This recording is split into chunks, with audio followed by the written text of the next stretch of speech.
Hey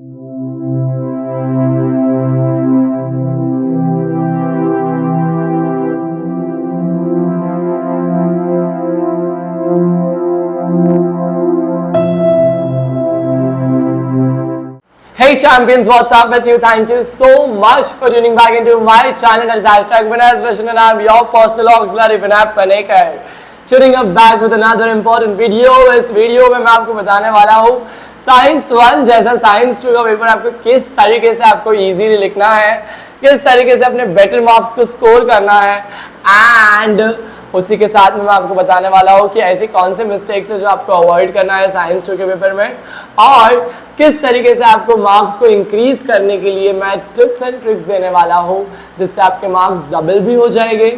and उसी के साथ में जो आपका एक टारगेट आपने सोच कर रखा है कि मेरे को साइंस में 40 आउट ऑफ 40 मार्क्स 39 मार्क्स तक का तो लेके ही आना है, वो आप कैसे अचीव कर पाओ। ऑलराइट, तो चलिए मूव ऑन करते हैं पेपर प्रेजेंटेशन की तरफ।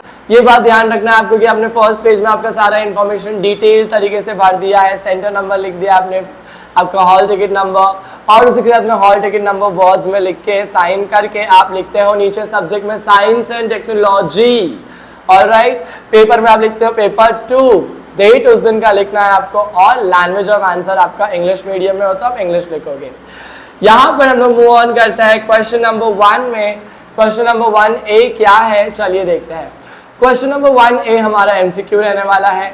MCQ में आपको याद रखना है कि जैसे आपने साइंस 1 के पेपर में किया है वैसे आप यहाँ पे भी क्वेश्चन लिखो, क्वेश्चन का ब्लैंक जो रहेगा वो फिल करिए, फिल करके उसमें आप ये भी मेंशन करिए कि उसका ऑप्शन क्या है, ऑप्शन A है, B है, D है या C है।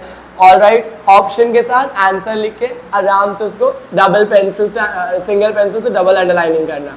ऑलराइट, ये आपने फर्स्ट पेज पे आपका MCQs लिख दिया पूरा यहाँ पर, अच्छा प्रेजेंटेशन करके मार्जिन्स बराबर देना, left side, right side, top and bottom में आप डबल स्केलिंग करके मार्जिन देना, तो आपका प्रेजेंटेशन और भी उठ के आएगा। ओके, मूव ऑन करते हैं नेक्स्ट साइड में, नेक्स्ट पेज पे जो है आपका क्वेश्चन नंबर 1 का B, जहाँ पर आपको क्वेश्चंस ऐसे आने वाले हैं जिसमें आपको लिखना पड़ेगा fill in the blanks, match the column, true और false, odd man out, name the following correlation. तो यहाँ पर आप प्लीज क्वेश्चन लिखिए ही लिखिए, क्योंकि ये एग्जामिनर के लिए इजी हो जाता है, पेपर में से आपका डायरेक्टली क्वेश्चन पढ़ के वो खुद ही आंसर पर टिक कर देगा, उनको वापस से क्वेश्चन पेपर उठा के चेक करने की जरूरत नहीं है। The more easy the work you will make for examiner, the more the ball is in your court. Make sure कि आपके पास मार्क्स आते ही रहेंगे। एंड उसी के साथ में आपको ये बात भी मेंशन कर रहा हूँ मैं, जब आप क्वेश्चन नंबर 2 चालू करिए नेक्स्ट न्यू पेज पे चालू करना, एंड वो रहेगा आपका गिव रीजन वाला क्वेश्चन। गिव रीजन वाले क्वेश्चन में आप साइंस 2 में वो भर के चीजें लिख सकते हो जो आपने साइंस 1 में नहीं लिख पाए होगे, क्योंकि science 2 is all about your understanding based subject. तो आपको यहाँ पर इस सब्जेक्ट में ये बात ध्यान रखना है कि आपको जो भी नॉलेज है आपके पास, जो भी कुछ आपने पढ़ा है वो सब कुछ आप लिखो गिव रीजन में, आंसर्स में, आंसर द फॉलोइंग या डिटेल में, एंड जो भी इंपॉर्टेंट वर्ड्स आपको याद है वो मेंशन करके उसको अंडरलाइन जरूर करिए, क्योंकि यस, रिलेटेबल क्वेश्चंस का रिलेटेबल आंसर लिखने से आपको डेफिनेटली मार्क्स मिलता था साइंस 1 में, बट कंसेप्चुअल क्वेश्चन का कंसेप्चुअल आंसर, फैक्चुअल आंसर लिखने से आपको मार्क्स डायरेक्टली मिलेगा साइंस 2 में। ऑलराइट, एंड साइंस 2 का पेपर थोड़ा सा लेंदी रहता है, टाइम कम लगता है, टाइम ऐसा लगता है कि कम है 2 घंटा, तो आपको ये बात ध्यान रखना है कि आप पेपर में स्पीड अप करना थोड़ा सा, वही पेन से लिखना जिस पेन से आपने पूरा थ्रू आउट द टाइम लिखा है। जब आप सेकेंड क्वेश्चन के B पार्ट में होंगे तो आप distinguish between, complete the table, complete the diagram, label the diagram and complete the flow chart, ऐसे करके अलग अलग क्वेश्चन आएंगे। ऑलराइट, या what are 3 R mantras, what is this dustbin sign for, वो सारे क्वेश्चंस आपको जब आएंगे तो आप मेक श्योर करना कि आप उसका उतना ही आंसर लिखो जितने की जरूरत है। 2 मार्क के लिए आया तो 2 मार्क का ही आंसर लिखना, उसको 5 मार्क मत बनाना, क्योंकि आपको 2 मार्क्स के लिए 2 ही मार्क्स मिलने वाले हैं क्वेश्चन के लिए। समझ में आ गया? तो आप उसको लिमिटेड बेसिस में लिखना, डिस्टिंग्विश बिटवीन, आप बहुत अच्छे तरीके से डायग्राम बनाना, उसका बॉक्सेस बनाना, और डिस्टिंग्विश बिटवीन लिखने के टाइम में मैंने हमेशा ऑब्जर्व किया है कि फर्स्ट पॉइंट खत्म हुआ जहां पर, उसके नीचे से आप लोग सेकेंड पॉइंट लिखते हैं। नो, आप एक लाइन छोड़िए, फर्स्ट पॉइंट दोनों जगह जहां पर खत्म हुआ है लाइन छोड़िए, लाइन छोड़ के स्ट्रेट एक लाइन छोटी रहनी चाहिए आपकी, और फिर सेकेंड लाइन चालू करना है आपको। समझ में आ गया? पता चला यहाँ पे फर्स्ट पॉइंट आपने लिखा इतना बड़ा, यहाँ पे फर्स्ट पॉइंट इतना छोटा और इधर पे सेकेंड पॉइंट आ गया, नहीं, फर्स्ट पॉइंट इधर पे इतना है, इधर पे इतना है, तो इतना पूरा लाइन छोड़ के एक लाइन सेकेंड पॉइंट पे जाइए। समझ में आया? यहाँ पे क्लियर कट आपको मालूम पड़ेगा कि आपका डिस्टिंग्विश बिटवीन कैसे हुआ, एग्जामिनर के लिए वो इजी रहेगा।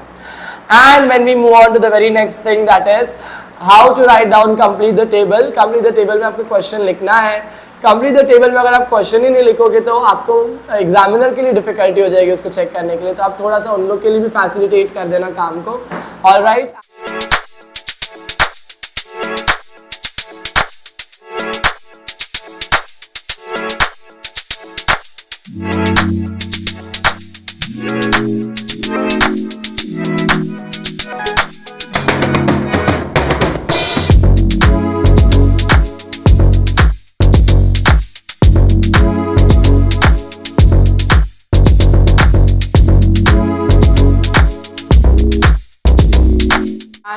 मैं आपको फिर से बता रहा हूँ कि टाइम बहुत कम रहता है साइंस 2 के पेपर में, तो आपको टाइम मैनेजमेंट करने बहुत अच्छे तरीके से आना चाहिए। इसका मतलब ये नहीं है कि आप अपने आप को स्ट्रेस में डालो और स्ट्रेस के जरिए आप अपना पूरे काम को खराब करके लो। No, I would not suggest you that. You need to make sure that आप कौन से क्वेश्चंस को इवैल्यूएट करके लिख रहे हो ऑप्शन में से, जिससे आपका टाइम बचे और आपका काम भी जल्दी हो और आपको एटलीस्ट 1 टाइम पेपर चेक करने के लिए इतना टाइम मिले। ऑलराइट, तो आपने वो भी कर दिया। जब आपको डायग्राम में लेबलिंग करने बोल रहे हैं उन लोग सामने से, जबकि डायग्राम बना के दिया है उन लोगों ने, तो आप सिर्फ लेबल करना उसको ऑप्शन नंबर बराबर डाल के पेन के साथ। पेंसिल से मत लेबल करना, वो डायग्राम को दोबारा से मत बनाना, वरना कोई मतलब ही नहीं होगा आपका इतना टाइम वेस्ट करने का। अगर आपको लगता है कि कहाँ पे ऐसा क्वेश्चन है जहाँ पर मुझे डायग्राम बनाना जरूरी है, जैसे फाइलम आर्थ्रोपोडा करके क्वेश्चन आया, वहाँ पे आपको डायग्राम बनाना नहीं बनाना वो आप पे डिपेंडेंट है। ऑलराइट, बट क्या पता कभी आपको क्वेश्चन ये आ गया कि define the structure of flower, तो वहाँ पे तो फ्लावर का डायग्राम बनाना जरूरी है ना आपको, तो वहाँ पर वो डायग्राम बनाना ही बनाना। पेंसिल से बनाना, पेंसिल से लेबल करना। मेरा मेन बात ये था कि आपका लेबलिंग पेंसिल से होना चाहिए। समझ में आ गया? क्योंकि लेबलिंग पेन से करोगे डायग्राम में pen is not allowed and you will not get marks.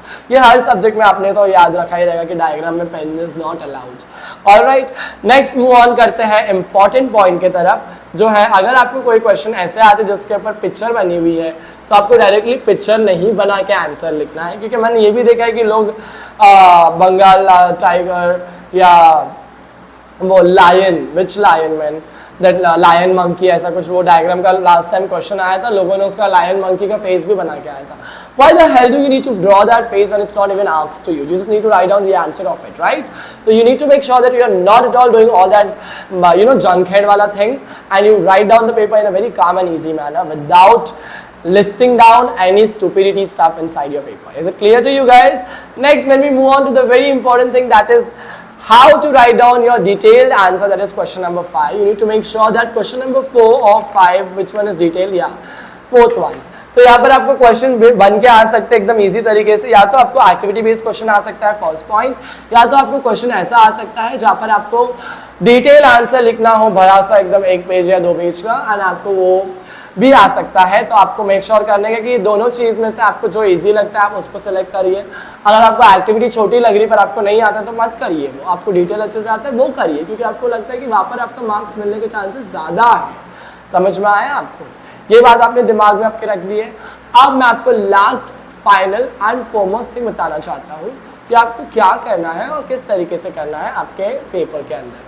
Paper में आपको बिल्कुल भी स्ट्रेस नहीं करने का है। साइंस 1 जैसा हार्ड पेपर ये साइंस 2 नहीं रहेगा। आई होप साइंस 1 भी आपका इजी पेपर रहेगा। एंड विद दैट, जहाँ पे डायग्राम जरूरी है वहाँ पे आपको डायग्राम बनाना है।